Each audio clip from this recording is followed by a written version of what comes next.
George retiró las 4 tablas de madera y empujó con fuerza el tabique de fondo, que cedió enteramente y se abrió. Era una puerta secreta. El cuarto era pequeño, de 1,20 m por 1,5 m. Katie quedó con la boca abierta. La pintura era roja desde el techo hasta el suelo. ¿Qué es esto, George? No sé, contestó este, tanteando las sólidas paredes de hormigón. Al parecer hay un cuarto extra. A lo mejor es un refugio contra bombas.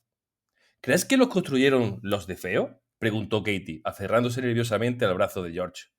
Tampoco lo sé, pero lo supongo, dijo, conduciendo a Katie fuera del cuarto secreto. Me pregunto para qué lo usaban. Y cerró el tabique.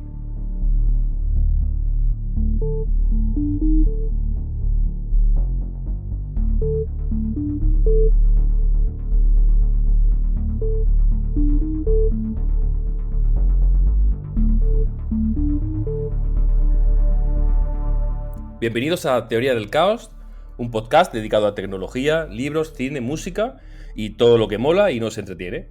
Este es el capítulo 3, hoy es 29 de enero del 2022. Yo soy José Luis, me acompaña Miguel y empecemos.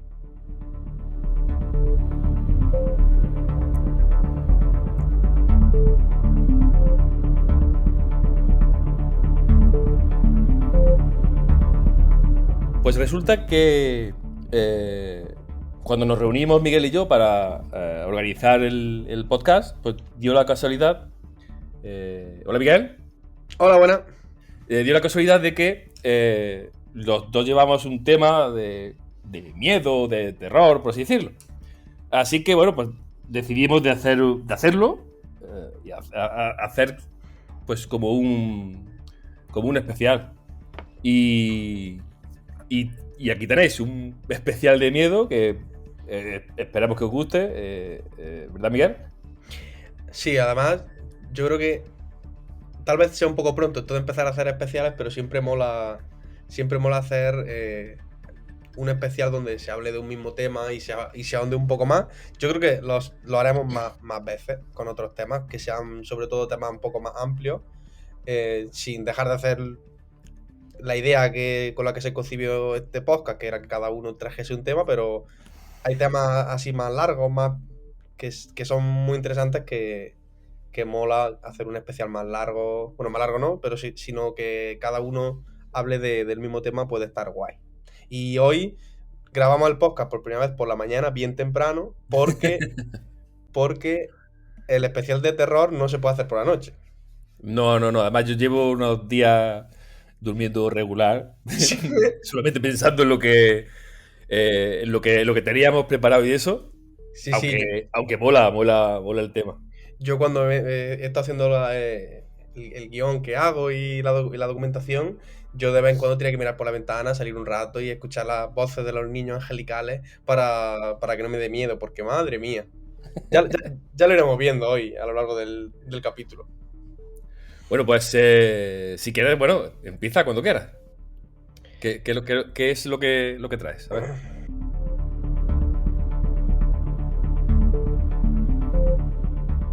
Yo hoy voy a hablar sobre una película de terror y de la historia real que hay detrás de la película, que es El exorcismo de Emily Rose. Ujú. Fue una película muy famosa, bueno, de hecho una de las películas de terror más vistas y que más recaudó en su época. Se basa la historia en una historia real de una chica, Anneliese Michel, que fue una joven alemana que, bueno, que empezó a mostrar unos problemillas de salud, una serie de problemas, y que al final terminó, después de una serie de acontecimientos bastante duros, terminó siendo sometida a muchas sesiones de exorcismo, que iremos viendo hoy a lo largo del capítulo. Mola. Em, Porque, bueno, sus padres y la gente de su alrededor, sacerdotes, creían que estaba poseída, entonces, bueno, empezaron a hacerle sesiones de exorcismo. Y, bueno, su caso fue muy famoso porque al final fue llevado a juicio y, bueno, fue muy mediático. La película fue un éxito, de hecho, bueno, yo recuerdo haber ido a verla y, bueno, está bastante bien. De Sí, hecho, yo también la vi en el cine, sí. me la he vuelto a ver estos días para documentarme y tal. Y, bueno, está bastante bien. Contaron con un presupuesto de unos 20 millones de dólares y recaudaron casi 150. O sea, fue O sea, Ujú. fue Fue bastante, rentable. fue bastante rentable, sí. De hecho, tuvo 8 candidaturas a premios, se llevó 4 premios dentro de Mejor Actriz, me parece, algunos más. Y bueno, la verdad que en cuanto a crítica, pues bueno, tuvo una crítica bastante aceptable. Y no creo que pase la historia del cine, pero bueno, es una película bastante entretenida. Una cosa buena que tiene la película es que creo que conserva bastante bien el espíritu de lo que pasó y lo que pasó en la historia real y en lo que se basa la película. Mm. Aquí estoy un poco dudoso porque he leído en varios sitios que es una película basada en Sí, la historia real, pero bueno, yo creo que es más bien inspirada. Aunque bueno, sí. no es una fina línea ahí entre si es basada o inspirada, pero bueno. Porque sí que la película tiene varias diferencias en cuanto a la historia real. Tiene muchas similitudes, como por ejemplo el juicio que hubo, tan mediático, y lo que le pasó a la chica, pero hay otras cosas muy distintas. Porque la historia real está documentada de alguna forma. La historia real está muy, muy, muy documentada. De Mm, hecho, o sea, la historia fue en el 70, o sea, en 1970. Entonces mm. fue. De hecho, ya lo iremos viendo, pero todos los exorcismos, muchos de los exorcismos que se hicieron están grabados y se Sí. pueden ver en YouTube. O sea, está muy, Ujú. muy documentada la historia. Está perfectamente documentada. Pero es que lo que iba a decir es que la película, que es una película de terror que da bastante miedo, no da tanto miedo como la historia real. Es que la historia real es una auténtica locura. Es que lo que le pasó a esa familia fue una locura. Ujú. Sí, sí. Y bueno, se me está poniendo ya la piel de gallina. Entonces, bueno, Ahora, ahora, vamos a ir. ahora podríamos meter alguna musiquilla de terror o algo. Sí, sí. Yo tengo aquí las ventanas muy abiertas y las persianas subidas para que me dé bien la luz. Vamos a empezar a ir viendo la historia. Ya no de la película, porque bueno, vamos a ir directamente a hablar de la historia real Sí. y daré alguna pincelada sobre la película, pero bueno. Como dije al principio, está bastante bien, es bastante fiel, la película es bastante fiel y capta bien el espíritu de lo que pasó.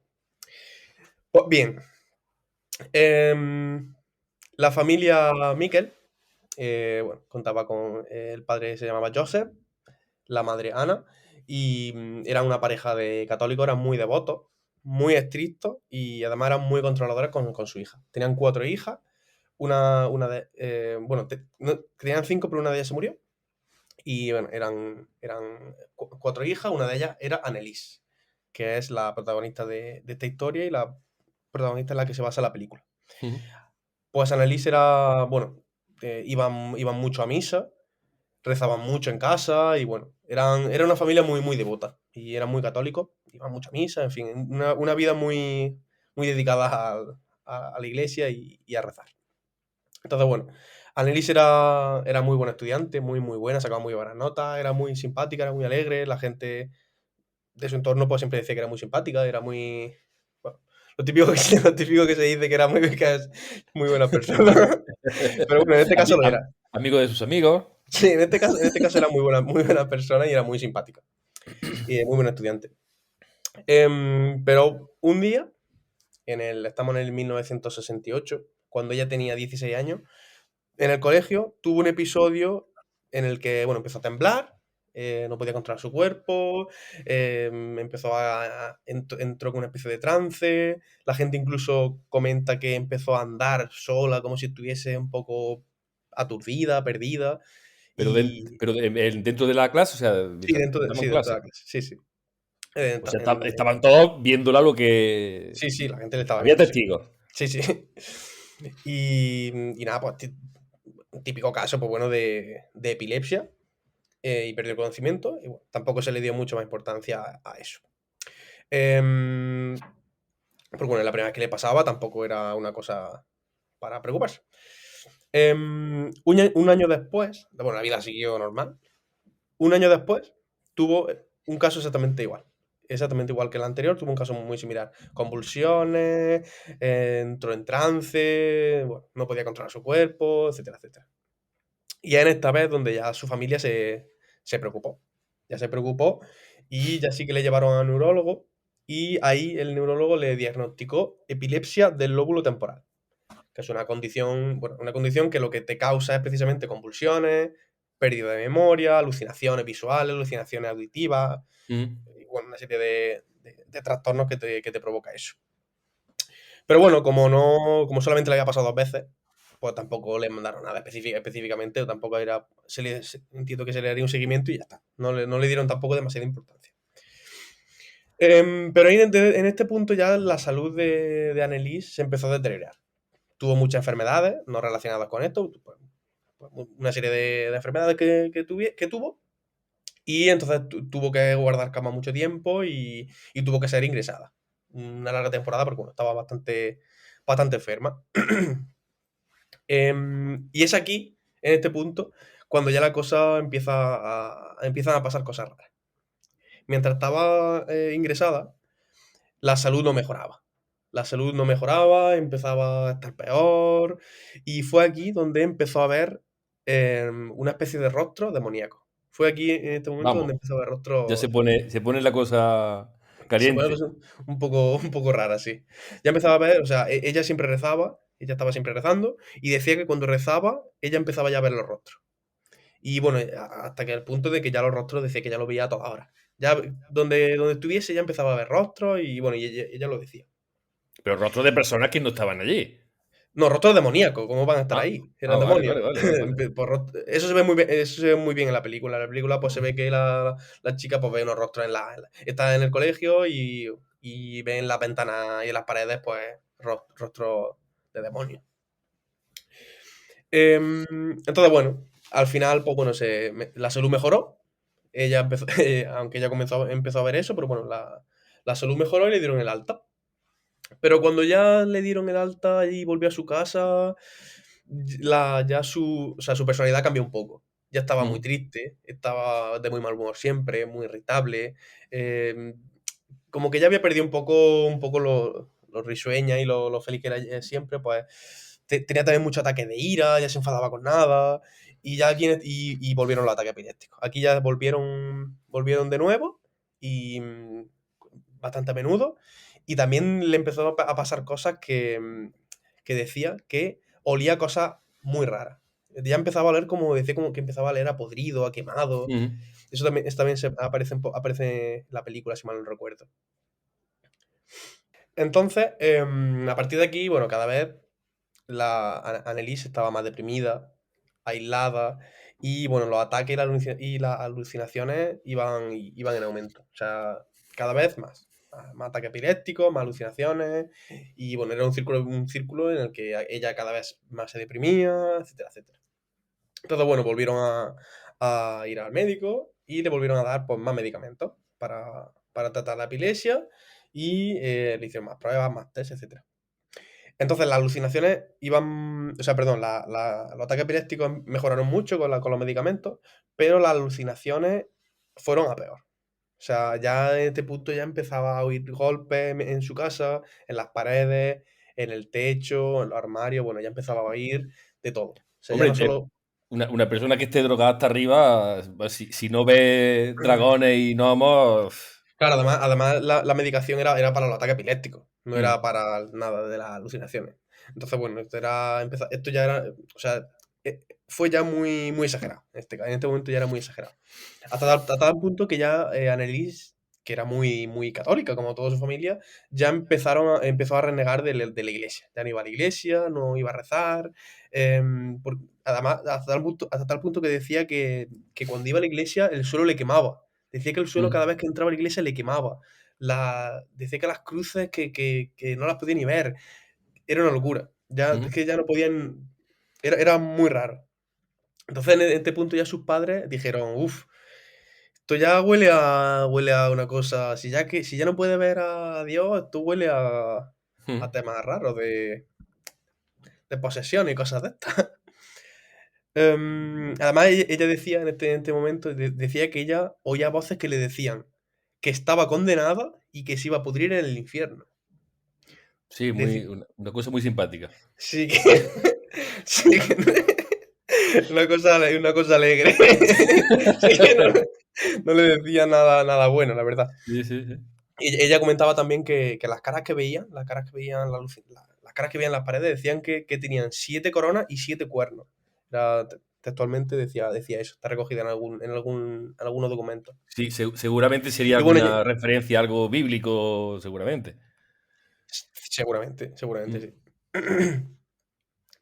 Bueno, y aquí ya Annelise, como intuirá, ella misma ya pensaba que si decía esas cosas y si veía esas cosas, ella misma pensaba que estaba poseída. Ella misma ya mm, lo decía, lo comentaba. Además, ten en cuenta una cosa, y es que la novela del Exorcista mm, fue publicada en el 1971 sí, y la película fue 2 años después, en el 73, y era una cosa que en aquella época estaba muy en boca. O mm, sea, en aquella época la película fue un exitazo y la gente, bueno, la vio todo el mundo y eso ya entró a formar parte del día a día de la gente y cada vez que veían la gente algún tema, pues lo referenciaba a la película y se acordaba de la película y digamos que fue un punto muy, muy importante en esos años y claro, los familiares y los amigos de la familia, pues claro, le decían a los padres de Annelies, oye, yo creo que esto tiene pinta de que está poseída. Tu hija no está muy católica, ¿eh? Y claro, la gente que ya te digo, como estaba muy en boca la película del Exorcista y la novela, pues le comentaba eso. Entonces, la familia de Annelies empezó a buscar sacerdotes que le pudieran ayudar. Porque claro, ya tenían en mente esto del exorcismo y de la posesión, que empezaron a buscar pues, sacerdotes que le pudieran ayudar, pero los sacerdotes le decían que eso no se podía hacer, que buscasen ayuda médica y que en todo caso, si hubiera que hacer eso, si pudiera hacer eso, necesitaban el permiso de un obispo. Mm, Eso no podían hacerlo ahí como quisieran. Pero bueno, los sacerdotes le decían que buscase un médico y que eso que se le averiguase, vaya. mm. Y bueno, en este punto ya, en este momento ya, las alucinaciones de Annelies eran ya ultra extremas. O sea, te digo el punto de que cuando estaba en trance, poseída, entre comillas, Ujú. se quitaba la ropa, se empezaba a hacer hasta 400 sentadillas en un día. No me hago yo ni 100 cuando voy al gimnasio, pues se empezaba a hacer 400 sentadillas. O sea, era una locura. Se metía debajo de la mesa, arañaba las paredes. Decían que estuvo 2 días haciéndose pasar por un perro, ladrando. O sea, era ya una auténtica locura, era muy, Madre mía. muy, muy extremo. Muy Era la, extremo. era- era la risión, ¿eh? Comía, comía también araña que pillaba, Mm. carbón. Mordió una vez la cabeza de un pájaro muerto, bebía su propia orina. Era una locura, o sea, era ya extremo, o sea, era ya muy, muy, muy, muy extremo. Finalmente, pues su familia encontró un sacerdote bueno, que le empezó a ayudar y bueno, en documentos judiciales posteriores declaró este sacerdote que cuando la vio ella no parecía una epiléptica, ella no estaba mala, eso es lo que decía el sacerdote, Mm. este sacerdote. Él pensaba iba más por otros derroteros. Entonces, bueno, como tenía que conseguir el permiso para poder hacer este tipo de exorcismos, pues bueno, pasó un tiempo y bueno, de nuevo en este tiempo, pues Annelies seguía igual. Pues no dormía, tenía múltiples personalidades, ya hablaba ya cosas muy raras. Le pasaba una cosa que es que de vez en cuando empezaba a tirarse de rodillas al suelo. Mm. Se cogía, se levantaba y se tiraba de rodillas, ¡pa! Y así lo hacía constantemente, constantemente. Su madre incluso le ponía algo debajo, pero ella nada, ella se tiraba a hacerse daño, a matarse. Y bueno, se tiraba durmiendo en el suelo mucho tiempo, se estaba todo el día gritando, vamos, no mejoraba. Es que iba cada vez peor. Y ella decía ya que ella estaba dominada por demonios. Ella ya no era ella. Ella sabía que ella estaba dominada por demonios. Cogía los cuadros de Jesucristo y los tiraba, los crucifijos los rompía, en fin, una serie. Vamos, era incontrolable, incontrolable. Entonces, bueno, consiguieron ya la aceptación del obispo y, pues bueno, este sacerdote, junto con la ayuda de otro pastor, empezaron a hacer los exorcismos. Hicieron un total de 67 exorcismos. Madre mía. Los exorcismos podrían durar hasta 4 horas, cada uno de los exorcismos. que se dice pronto, 67 exorcismos de 4 horas. O sea, es una locura. En estas sesiones, que como digo, algunas están grabadas y están muy documentadas, hubo un momento muy crucial y muy importante en el que ella misma decía, Anneliese decía y reveló que estaba poseída o que creía estar poseída por 6 demonios: Lucifer, Caín, Judas Iscariote, Adolf Hitler, Nero y Fleischmann, que fue un sacerdote deshonrado por la iglesia. Vamos, que casi nada lo que tenía. Y eso también me parece muy bien documentado en la película. La película también hace una mención a que tiene una serie de demonios y eso es bastante fiel, la película. Y bueno, continuaron pues haciendo los exorcismos. Tampoco he encontrado con cuántas asiduidad lo hacían, pero bueno, fue algo continuo estos exorcismos. Y bueno, y la salud, como comprenderás, con estos exorcismos, pues tampoco mejoró. No es que no es que se cuidase mucho en los exorcismos. Además, en las sesiones eran se cansaba mucho la gente, porque además tienen que estar haciendo muchas genuflexiones, rezan mucho para expulsar a los demonios. La salud no iba a mejorar haciendo eso.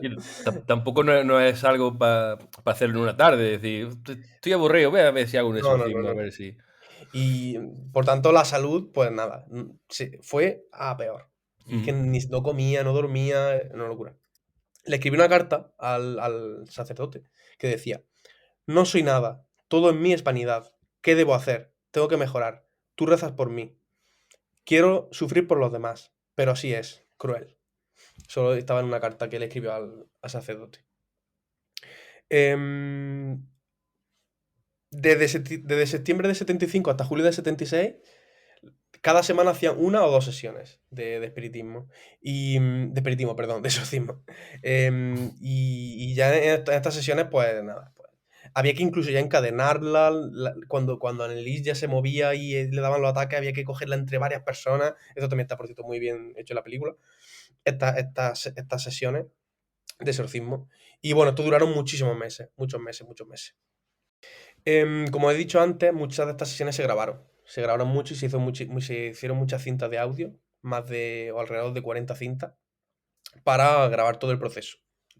Que esto no encontré muy bien por qué lo hicieron. Supongo que, no sé si esto fue por orden de la iglesia o no sé por qué, pero bueno, grabaron muchas sesiones de exorcismo. Sí, quizá por documentarlo o algo. Sí, supongo. Esto luego, por supuesto, estas cintas se mostraron en el juicio como prueba, pero bueno, ahora lo comentaremos. El último día del último exorcismo fue el 30 de junio del 76. Anneliese, estaba ya muy moribunda. Tenía neumonía, pesaba 30 kilos, era una locura. Madre mía. Tenía 21 años y es que parece que tenía 50 años. De hecho, hay fotos al igual que hay muchas grabaciones y muchas fotos, y bueno, las fotos son impresionantes. Suerte que, Si la buscáis, suerte que en el podcast no podemos mostrar las fotos. no. Quien quiera verla, que la vea, pero con aviso de que son bastante duras las fotos que hay y las grabaciones que hay por internet también son muy duras. Y como digo, estaba fatal. Tenía mucha fiebre también, estaba totalmente demacrada, era una locura. Y ya no podía ni siquiera no hacer, ya en el último exorcismo es que no podía ni moverse, es que ya no tenía fuerza, es que su cuerpo ya no podía más. Una de las últimas cosas que dijo fue: madre, estoy asustada. En la última sesión fue lo último que dijo. Y al día siguiente, su madre grabó la muerte de su hija el 1 de julio del 76. Y ahí comenzó. Ese fue tristemente el último día de su vida, cuando murió, un día antes del último exorcismo. Y en ese momento empezaron las investigaciones, porque cuando llegaron allí, pues los médicos, los forenses, pues empezaron a ver que había pasado ahí. Que había pasado Claro. ahí, una niña en tan mal estado que había muerto, y obviamente pues empezó una investigación. Y aquí llegamos al famoso juicio, con el que esto sí que creo que es una de las cosas que mejor transmite la película, el juicio tan mediático que hubo. Y el juicio duró más de 2 años, el juicio. hasta que se presentaron todas las pruebas de este caso. Los padres de la chica y los dos exorcistas fueron acusados de homicidio negligente. Porque ten en cuenta que aunque, o sea, claro, en el juicio se presentaron las pruebas de, como digo, de la cinta y tal, porque los sacerdotes decían que, y quisieron demostrar que efectivamente pues había que hacerle esos exorcismos porque estaba poseída, pero finalmente no le dieron la razón y el veredicto final fue muy laxo, no fue tan duro como muchos esperaban, porque al final se le condenó como culpable de homicidio por negligencia y negación de auxilio. La condena fue por 6 meses de prisión, que se computaron por un año de libertad vigilada. Ujú. Como digo, fue una locura porque se concluyó que esa chica tenía muchos problemas de salud y que podían haberle salvado la vida si le hubieran dado unas condiciones, pues, comida, medicación, etcétera, etcétera. No lo que hubo de 67 exorcismos, que lo que hicieron fue precisamente agravar su estado con esas prácticas y, y finalmente, pues, le causaron la muerte, como le condenaron. A día de hoy la tumba sigue siendo un lugar de peregrinaje porque se cree todavía que Anneliese fue una persona muy valiente que luchó contra fuerzas demoníacas. Madre mía. Y bueno, hasta aquí la historia. En la historia ya digo que a mí me parece que la realidad es mucho más dura que la película, porque la película al fin y al cabo pues va mucho de sustos y demás. Y bueno, pues como todas las películas de terror, pero creo que está bastante bien la película. Bastante entretenida y está muy bien hecha, con el guión es bastante bueno. Pues yo tengo Pero una yo creo que la duda. historia real. Sí, yo tengo una duda y es, ¿legalmente es legal hacer un exorcismo? O sea, eh, ¿se puede hacer un exorcismo legalmente? Porque imagínate que como en este caso, en un exorcismo muere la persona, entonces pueden llegar a decirte que ha muerto por tu culpa por el exorcismo o... Hombre, en este caso no, la pena no fue por el exorcismo, fue por la negligencia de no haberla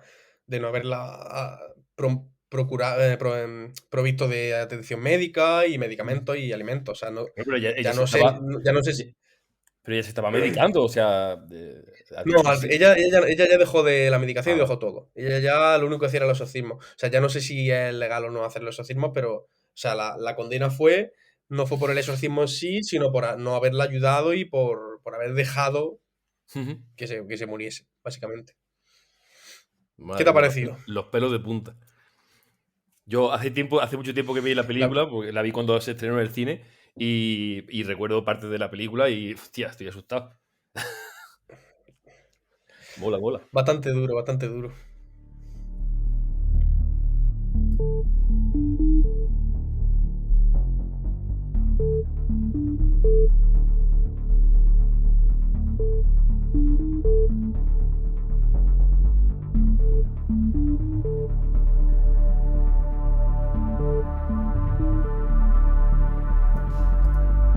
Bueno, pues seguimos con la noche de brujas.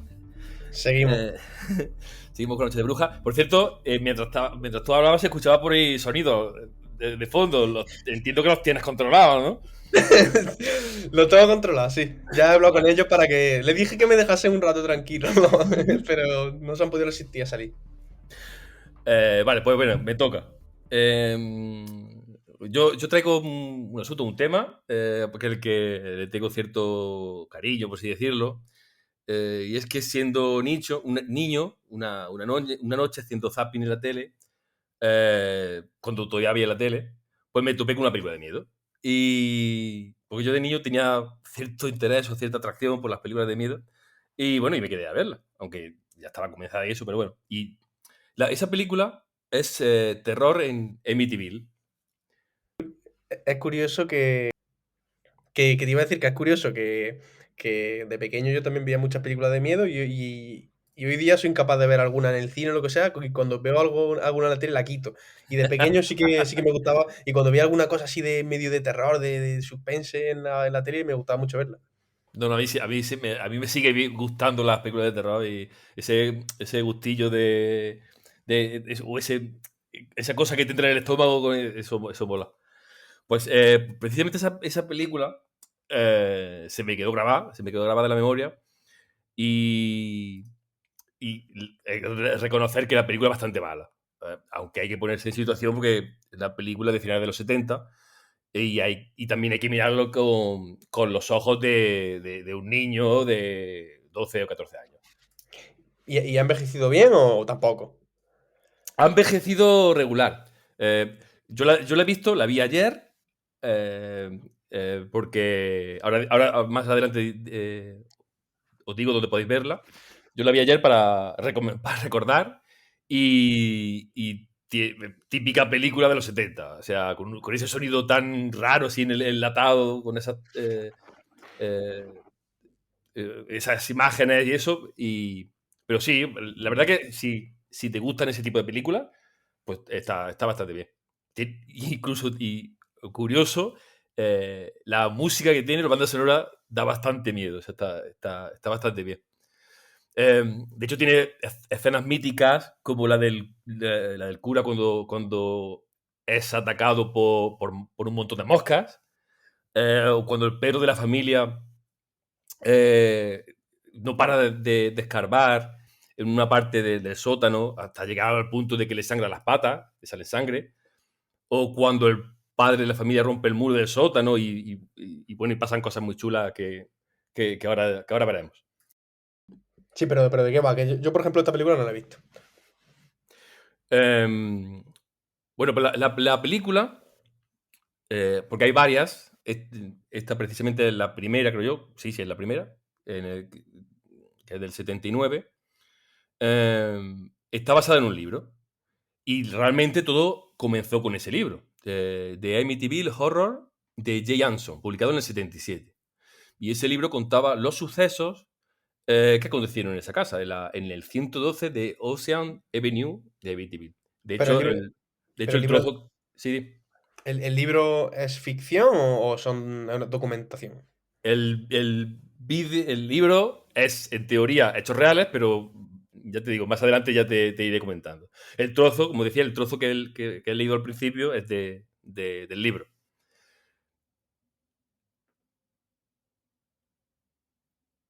Bueno, y hay que decir que Amityville no es más que una pequeña aldea, del estado de Nueva York. O sea, que eso también tiene algo que ver en toda esta historia. Entonces resulta, todo comienza el 14 de noviembre del 74, ¿vale? La familia de Feo fue asesinada, toda la familia fue asesinada por el hijo mayor, Ronald DeFeo, o Ronald DeFeo Jr. o Bats, también se llamaba, o le decían. Pues fue el fin de la historia, ¿no? Ya, sí, aquí ya se puede No, no, acabar, no, ¿no? no, espera, esto se complica, porque es que además fueron asesinados todos mientras dormían en la cama. Claro, y es muy extraño, o sea, cómo hizo el joven para matar a toda la familia sin que ninguno de ellos se levantaran o le pillara por el camino o corriendo o algo así, ¿no? Estamos hablando que son 2 padres y 4 hermanos.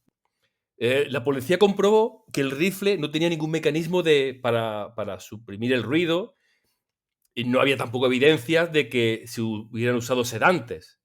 Entonces, o sea, cómo permanecieron dormidos e inmóviles, todos en sus camas, mientras que Ronald iba habitación y habitación matando gente. O sea, súper extraño.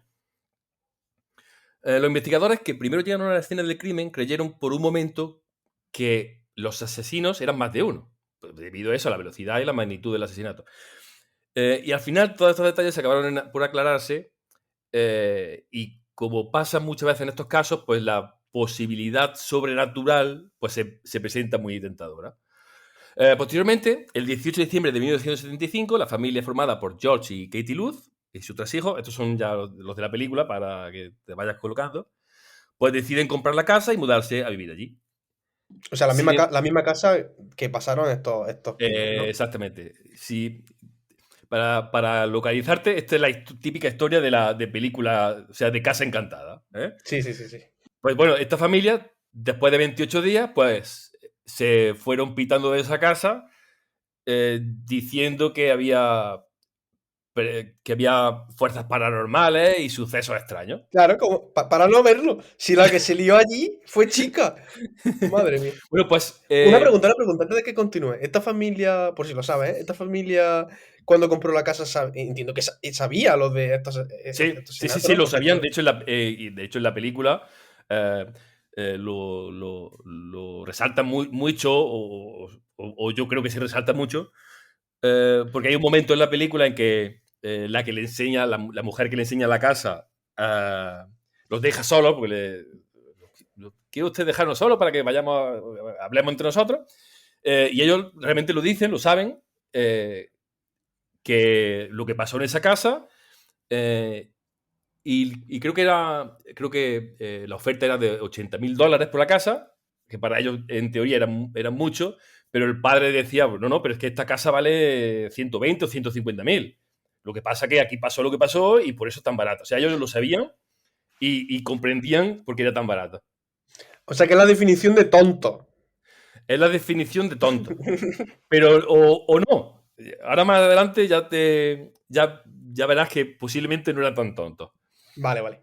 Eh, bueno, pues entonces el libro, que es lo primero, que es el primer documento que registra todo esto que pasó, pues lo novelizó, por así decirlo.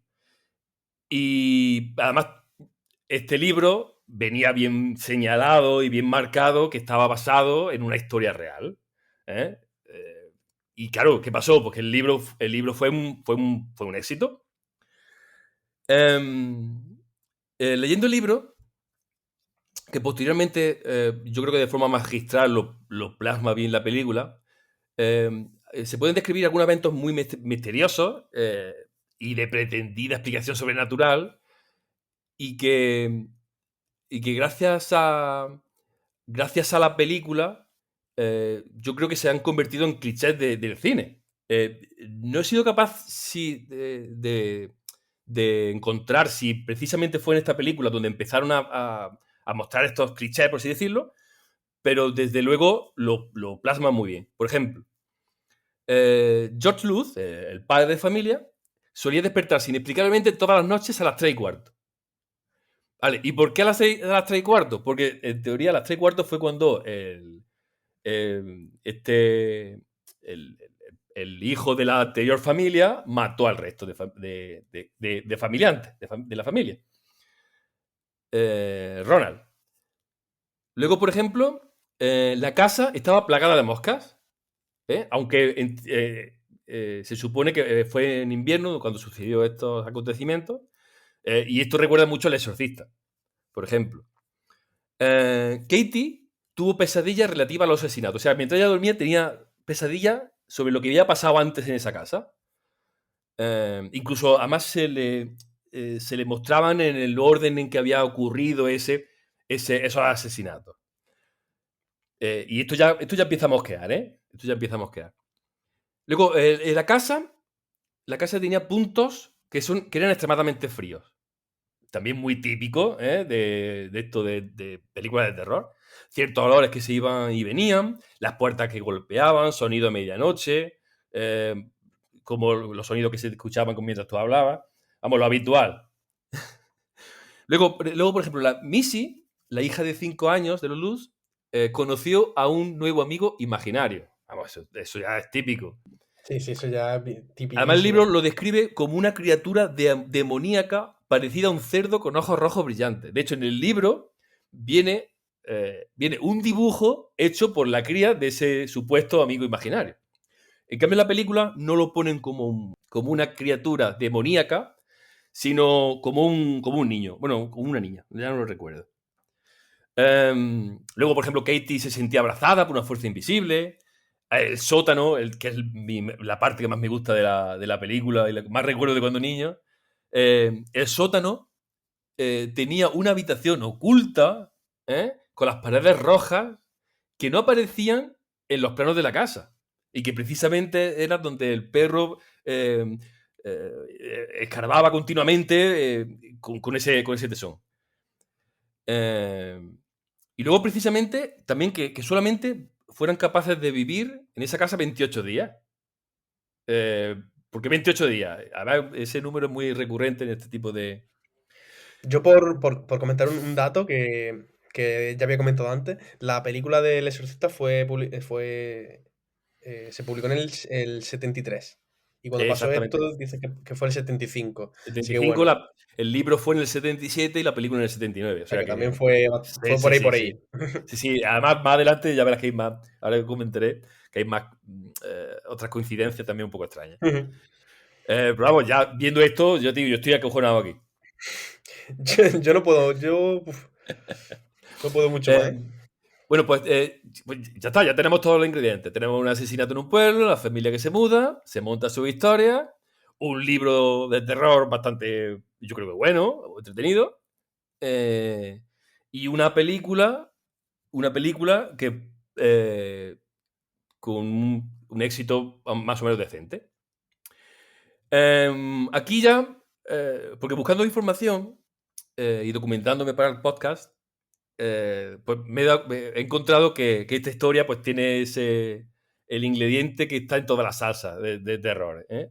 Y no es más que los Warren, la familia Warren, o la pareja Warren, que posiblemente más adelante en algún podcast posiblemente le dedicamos un tiempo. Sí, de hecho, se planteó, para los que no estén escuchando, se planteó de hacer un especial Warren, pero bueno, Mm, decidimos hacerlo más amplio, mm. más genérico, pero sí, los Warren tienen bastantes temas para hablar. Sí, Si hay un especial Terror parte 2, seguro que vuelven a aparecer. sí, sí, sí. Bueno, pues resulta que la casa se convirtió en un lugar de peregrinaje y de investigación. Como suele pasar Sí, en sí, estos como suele casos, pasar.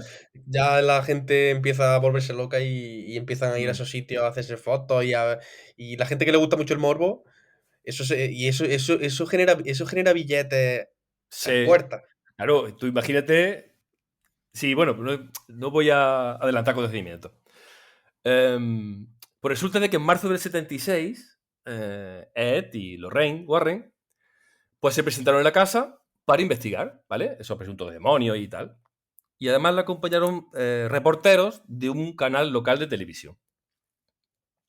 Uno de los miembros del equipo de investigación tomó en la casa fotografías con cámara rápida infrarroja y en una de ellas captó lo que presuntamente era un niño demonio, con ojos resplandecientes que miraban desde el otro lado de la habitación.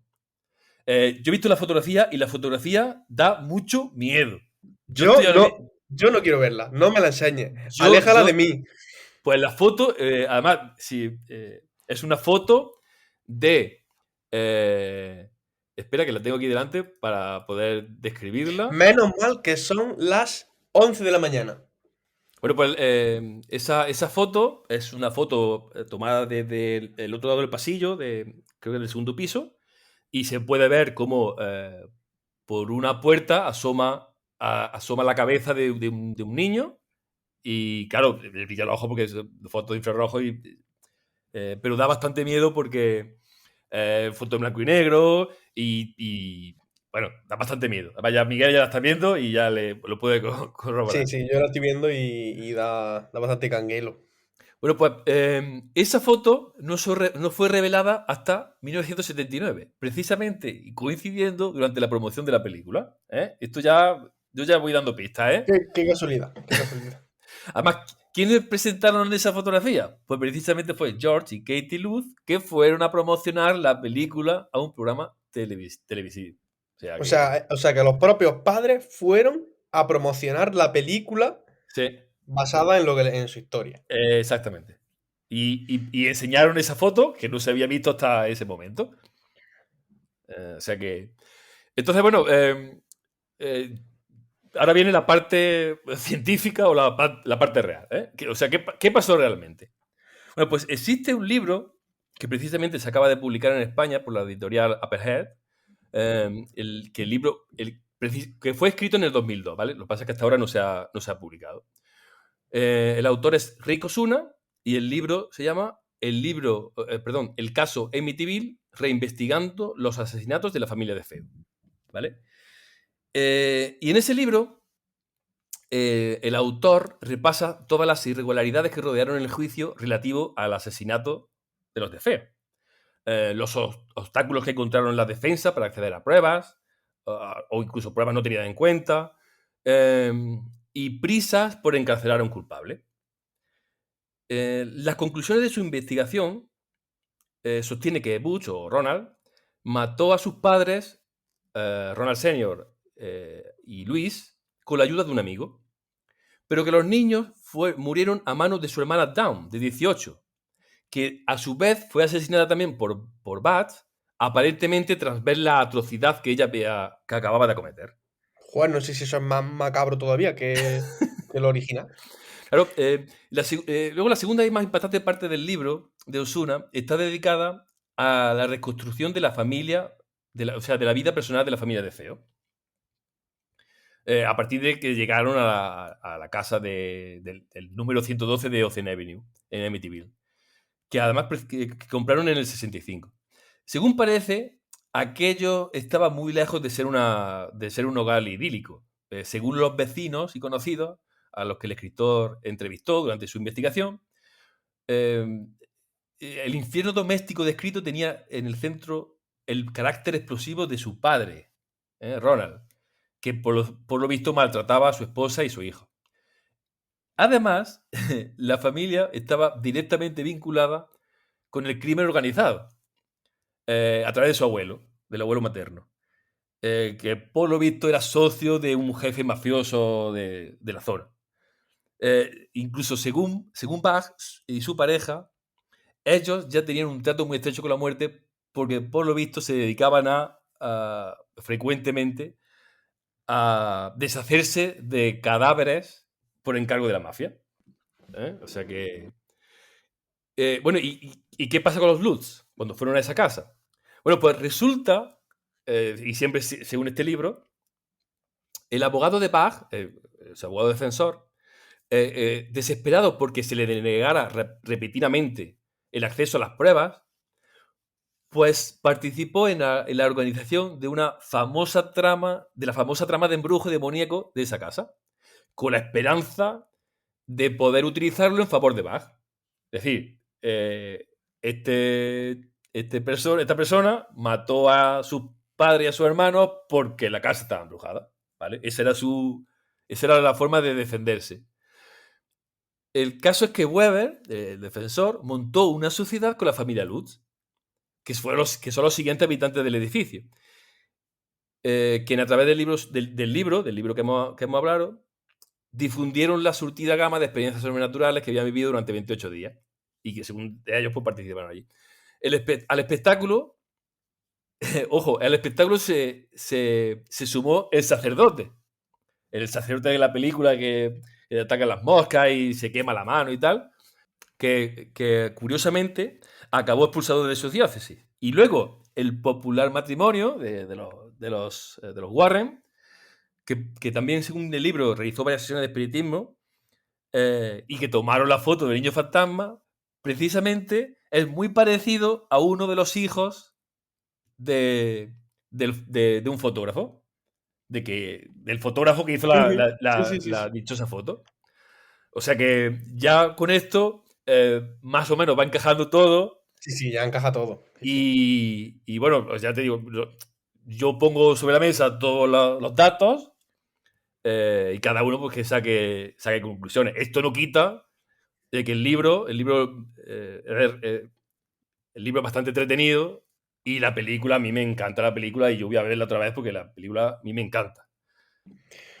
Pero es bastante curioso porque justamente todo lo que montaron, supongo que en aquella época, que justo como hemos dicho antes, se acababa de estrenar El Exorcista, tal y cual, que esos temas estaban muy en boca de la gente. Claro, la gente cuando vio todo eso, pues se juntó y fueron a ver qué pasaba. Claro, tú imagínate un pueblo pequeño Ujú. que empezó a hacerse famoso por eso, pues claro, a ellos pues la bola más grande, claro, ellos se aprovecharon. De hecho, leyendo, según comenta en este libro, cuando este hombre fue a hacer las investigaciones al pueblo, en esa casa hay gente viviendo. De hecho, después de que se fueran los Lutz, vivieron bastantes familias y curiosamente ninguna de ellas tuvo Tuvo experiencias problemas. paranormales ni nada por el estilo. Ujú. O sea, porque los Lutz y los otros no. Entonces, bueno, ya cada uno que saque sus conclusiones y su Sí, pensamiento. curiosamente, cuando estabas diciendo todos los puntos que tenía esta historia de que tú has comentado que son clichés, me Sí. ha recordado a una serie que salió en Netflix hace poco, que es The Haunting of Hill House, que tiene exactamente los mismos puntos que has dicho. O sea, tiene los mismos puntos.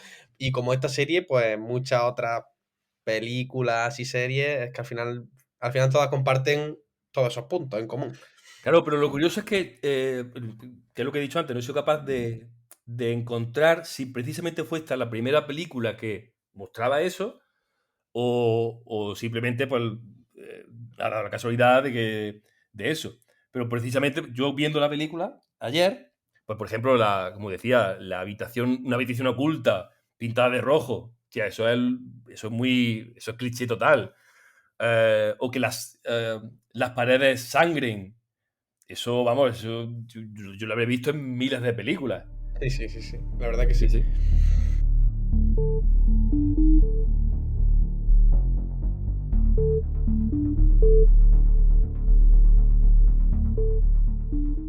Pues me ha gustado mucho, la verdad. No conocía, o sea, conocía este caso un poquillo, pero no sabía nada de todo esto y me ha gustado bastante. Ya se me ha ido un Sí, poquillo el sí. miedo. Bueno, pues acabando ya nuestro podcast, eh, pasamos a recomendaciones. Sí, vamos a quitar un poquillo Sí, los sustos y vamos a hablar de cosas un poco más alegres. ¿Empiezo yo? sí, Vale, pues yo quería recomendar esta semana una revista, una editorial de revistas que se llaman Despertaferro, no sé si la conoces. me suena, pero no. Bueno, es una editorial de revistas que publica distintas. Tiene varias categorías, pero sobre todo publica revistas basadas en. O sea, que tratan sobre Mm, la historia antigua, historia moderna, habla sobre batallas, habla sobre temas militares, arqueología, está muy centrada en eso. Y las revistas son una auténtica locura a nivel de documentación, a mm. nivel de colaboradores. Todos los colaboradores hicieron 7 másteres en 7 temas y la verdad que son bastante densos, por un lado, porque hablan Sí, sobre el tema a fondo, prácticamente a fondo, pero son muy, muy buenas y yo las recomiendo. mola, mola. Pues yo recomiendo la película de Amityville, Terror en Amityville, que se puede ver en alquiler en Amazon Prime y en Apple TV. El libro, el libro que además es muy sencillo de descargar, porque yo he estado mirando para comprarlo y no he conseguido. Y el último libro, de Amityville Horror de J. Jansson, este es el de descargar, perdón. Este es el que hay que descargar porque no está en ninguna tienda.